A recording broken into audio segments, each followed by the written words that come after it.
This year there's a marked difference in the flora, with the general condition of this terracing of this area immediately around the farmhouse. I like to think it's because of the work that I've been doing, trying to improve the soil. It could have a lot to do as well with that we've had a decent amount of rain this winter, come out of a drought, a 2-year drought as well. But all of these meadow flowers, I know it's only a common daisy. I don't know what this yellow one is.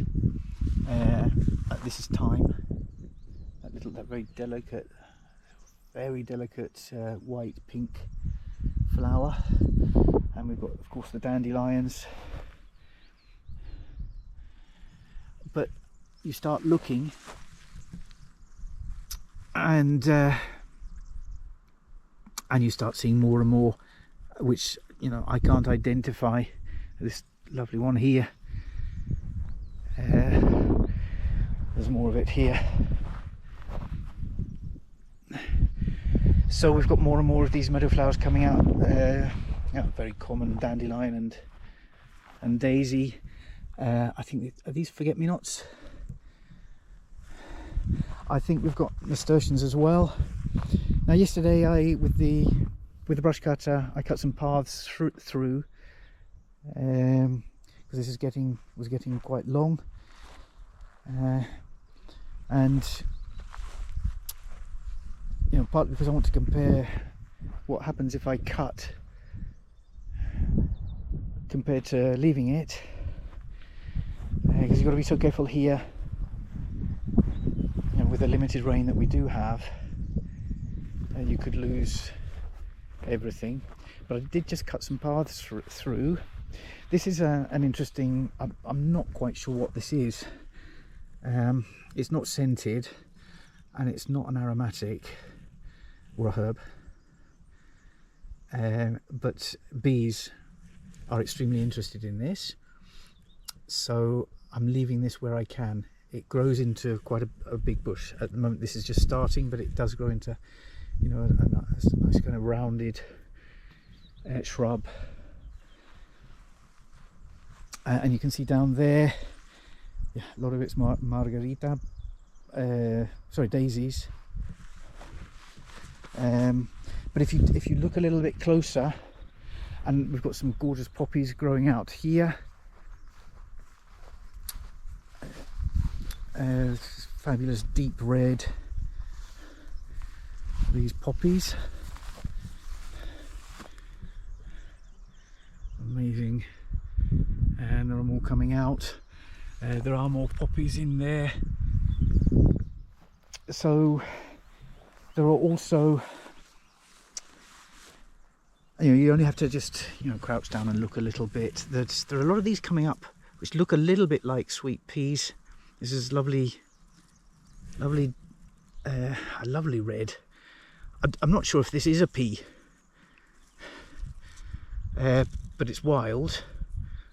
Well, I certainly haven't planted it, and this is all over. You've got to look a little bit closer to see that. But this is, it's very encouraging. This is a lovely little meadow that we've got coming up here. You see, this is throughout. This is kind of throughout.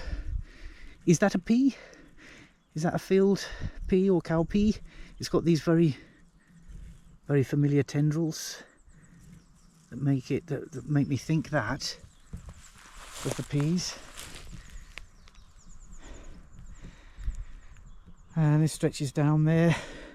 It stops more or less where I stopped clearing the scrub under the pine, the juniper, but I think if I continued through we would have more of this meadow through there. Just try and scrabble up here. which I shouldn't do really, because this has to be repaired, and walking up and down here can make it worse. So yeah, I just cut these paths through. I know it's still, you know, a mess because we've got the ruins. We haven't started on rebuilding the farmhouse yet, and this is rather ugly. But yeah, poppies aren't fussy. Gorgeous poppies here coming up amongst these rather unsightly piles of rubble, and this is old fig tree, and I'm not going to say ugly thistles and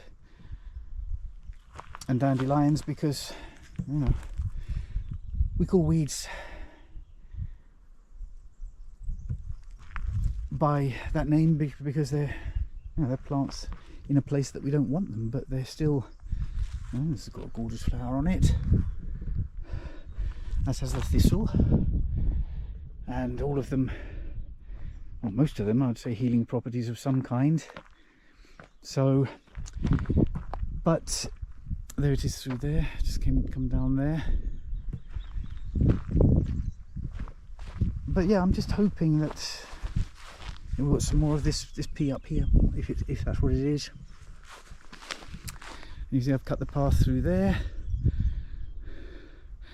This wasn't here last year. We didn't have all these meadow flowers. We didn't even have as much grass.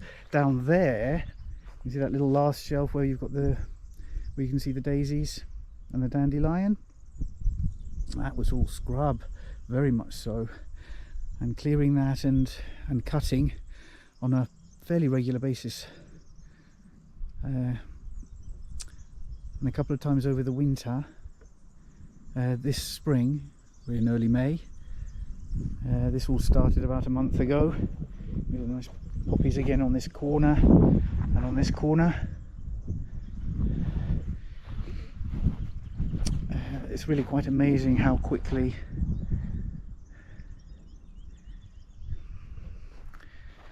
this has recovered. Unfortunately, it may well get rather damaged again when we come to the rebuild, which is imminent. But I'll try and reduce the usable space for the builders, at least to protect some of it. This is a vine, this is a grapevine that's coming up. Just suddenly appeared as well. I didn't know this was here. I'll try and conserve that either by moving it or protecting it there. So there's poppy again through here. The meadow comes through. This one was mostly thistle, which I think, and not as much dandelion and daisy, which I think reflects the condition of the soil. Looks like that needs to be improved. But even on this one, we've got more meadow flowers coming through, meadow grasses and meadow flowers. But you've got to be a little bit careful. This, I can't remember the name of it, which has a flower, you might say, but it's really just a slight change of colour in the leaf at the top.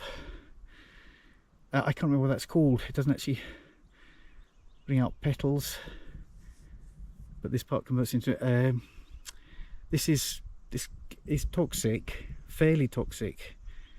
It's got a kind of milky sap, which obviously you can't ingest, but even if it comes into contact with a cut with your bloodstream, can cause problems. So you've also got to take a little bit of care with things.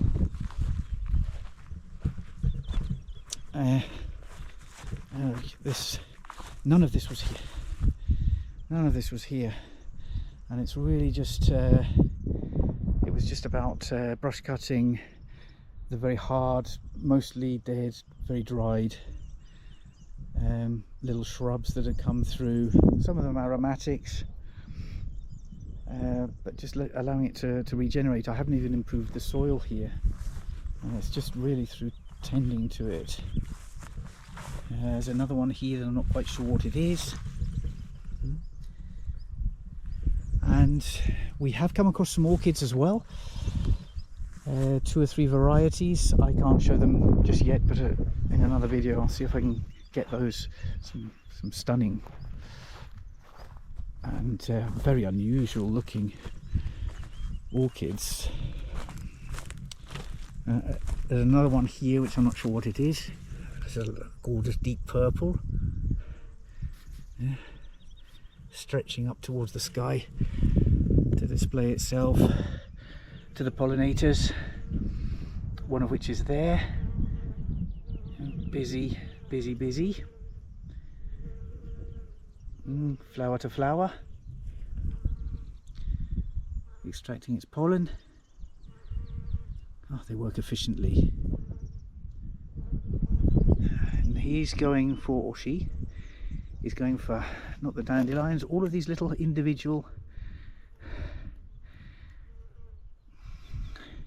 delicate flowers. This is what I wasn't sure from the leaf, whether this is nasturtiums or is this forget-me-not.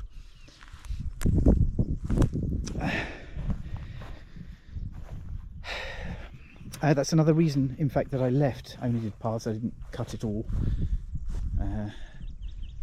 You know, I left this for the pollinators. This is really important.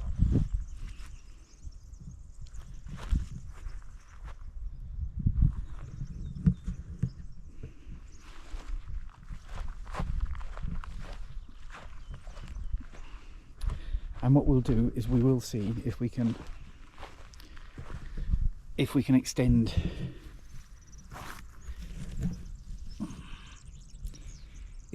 this meadow a little bit further on. As I said, down out that way and up behind us there a little way.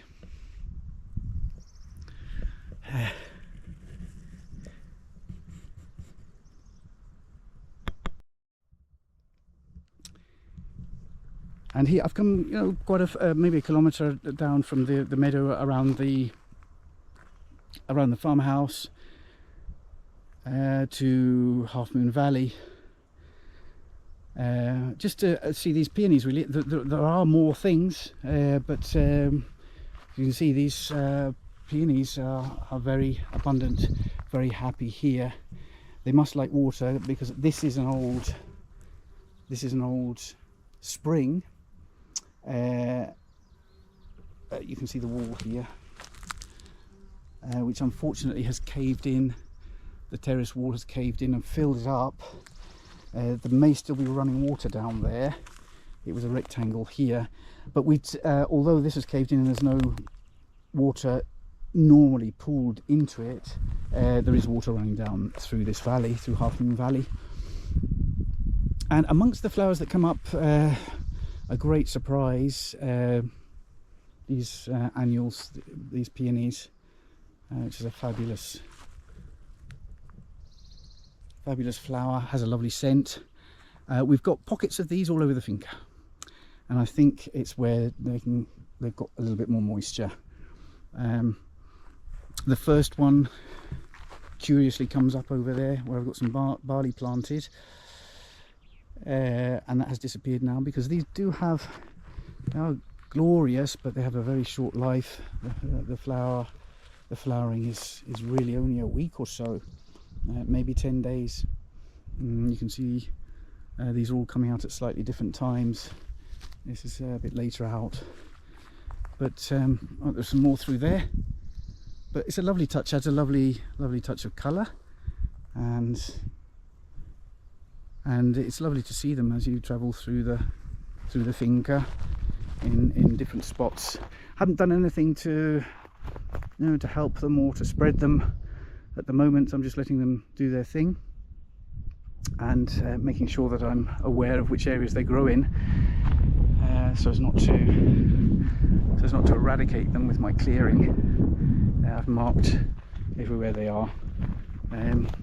But it is a surprise. You just need to go a little bit slower, stop, look closer to the ground. I mean, these are obvious from even a long way off, but there are a lot of small flowers, including orchids, that we've got here that you wouldn't see unless you pause a little, crouch down, have a look where you're walking. That has to be purposeful,